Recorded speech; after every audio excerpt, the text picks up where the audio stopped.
It started out as a light-hearted prank between friends and family. My husband, Mark, had always been the type to laugh the loudest, pull the goofiest stunts, and never take anything too seriously. So when our group decided to leave him at the picnic site, just a few miles from home, we thought it would be harmless fun. "He'll laugh when he finds us waiting at the cafe," I said, chuckling as we drove away. Everyone joined in, teasing about how he'd probably wave down a car or call us, grinning like he always did. But that day, the joke didn't end the way we expected. Mark didn't come home that night. At first, I assumed he was trying to get back at us, maybe camping out or spending the night with a friend to make us worry. I laughed it off and told everyone not to panic. But when morning came and his phone was still off, the laughter disappeared from my voice. My stomach tightened with unease. By noon the next day, I called the police.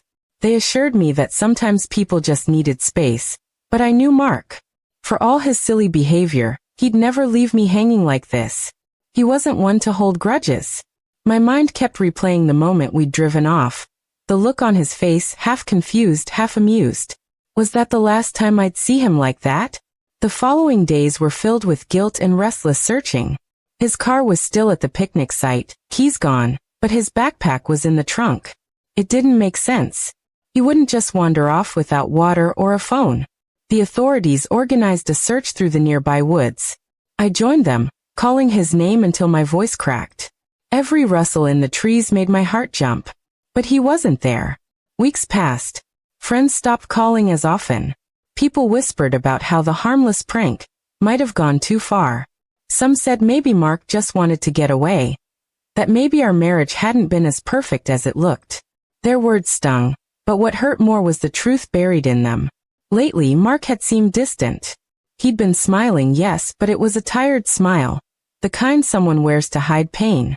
Then one evening, I received a call from a number I didn't recognize. When I answered, a shaky voice said, "Lena, it's me." My heart stopped. It was Mark. I burst into tears, half relief, half anger.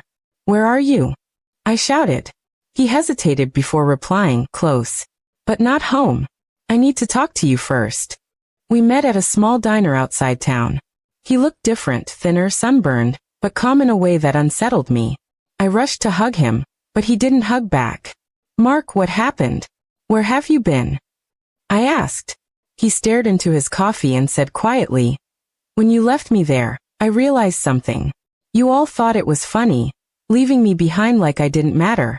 But in that moment, it hit me how invisible I'd become." His words cut deep. I tried to explain that it was a stupid joke, nothing more.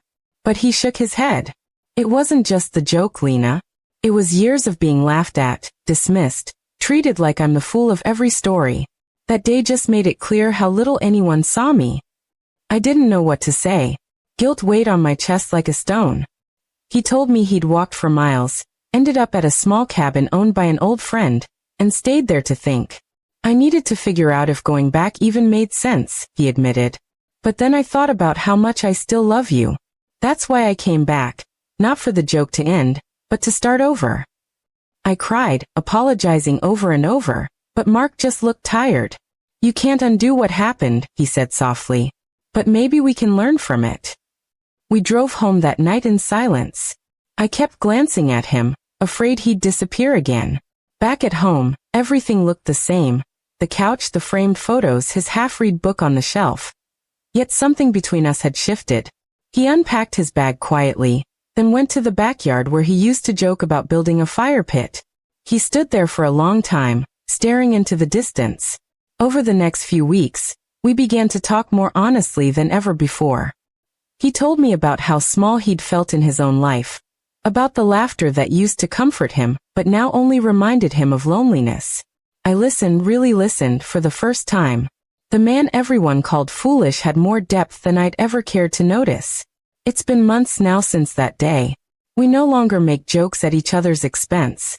Sometimes, when I think about how close I came to losing him, I shiver. The prank that was supposed to make us laugh taught us something else entirely.